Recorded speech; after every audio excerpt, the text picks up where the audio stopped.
এসে বাইকটা এখানে রাখা ছিল পুরা হয়ে গেল।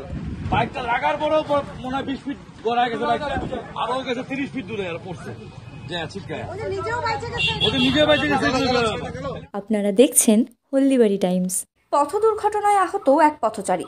মঙ্গলবার দুপুরে ঘটনাটি ঘটে হলদিবাড়ি মেখলিগঞ্জ রাজ্য সড়কের পূর্বপাড়া ব্রিজ সংলগ্ন এলাকায়। জানা যায় এদিন আচমকাই ওই এলাকায় এক পথচারীকে সামনে থেকে ধাক্কা মারে এক বাইক চালক। এতে ওই পথচারী রাস্তায় ছিটকে পড়ে যায়। হাত পা সহ শরীরের বিভিন্ন অংশে আঘাত লাগে। ঘটনার খবর পেয়ে ঘটনাস্থলে ছুটে আসে পুলিশ। এরপর বাইক চালক ও পথচারীকে উদ্ধার করে হলদিবাড়ি গ্রামীণ হাসপাতালে নিয়ে আসে।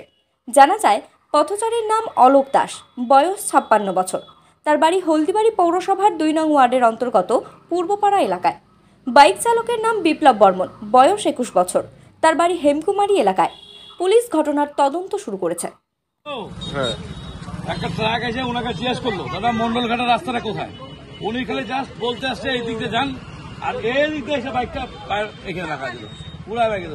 বাইকটা লাগার পরেও মনে হয় 20 ফিট গড়ায় গেছে বাইকটা, আরো গেছে 30 ফিট দূরে পড়ছে।